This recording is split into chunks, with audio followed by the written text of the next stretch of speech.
naming at least two players who I believe can be added to the big teams in the Premier League and they will most likely secure the league trophy. And I will start with the biggest team in England, Manchester United. Well, having secured the signing of Brian Mbeumo and Matheus Cunha, I believe they'll need a fantasy number 9 like Harry Kane. There's no limits to what Harry Kane would achieve for a team like Manchester United right now. I would also go ahead and give them a very, very press-resistant central defensive midfielder in Baleba so they can sometimes play out from the back and keep possession more for a lot more collectiveness in the team because they play with a wing back here, a wing back here. So they need some high-level composure down the middle.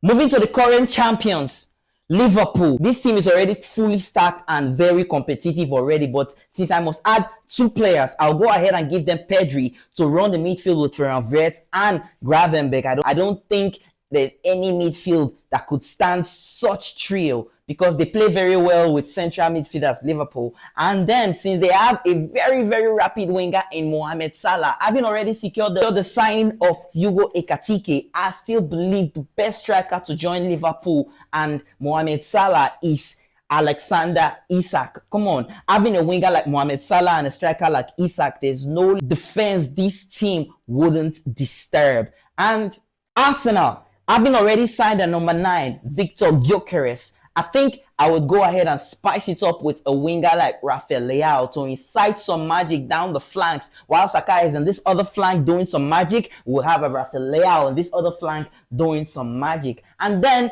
they are very fully stacked. The defense, good goalkeeper, very, very balanced midfield. But then I'll go ahead and add a magician like Jamal Musiala to the team. You know what Jamal Musiala brings to any team? A little bit of this and a little bit of that. A little bit of what and a little bit of wow.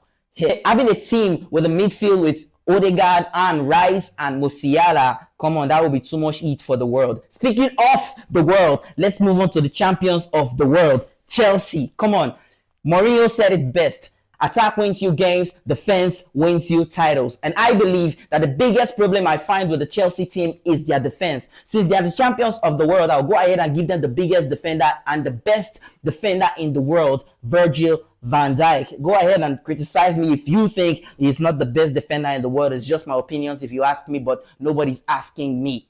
Since they have a very rapid winger like Estevao and also they also have Neto, I would like to include a player like Rodrigo to the team just to increase the level of weight in that attack so they will look more unstoppable. Speaking of unstoppable teams, Manchester City, they are already fully stacked, but I believe they need a very, very good right back, and by their standards, they can afford anybody, and the best player for them would be Achraf Hakimi down the right back. And come on, man. Come on, you tell me what you think Achraf Hakimi would achieve for a team like Manchester City. I'm waiting for you down the comments. So since Guardiola barely plays with his wingers running in behind, I think I would give them a more technically gifted winger, more than a winger with so much pace like Jeremy Doku. A more technically gifted winger like Kvaratskhelia is who I would like to have in Manchester City. Well, go ahead. Feel free to remind me that it's all just fantasies. Well, this is what I would like to see if you ask me, and nobody's asking me. But who would you replace? Tell me in the comments, and then don't forget, like and follow for more daily vids.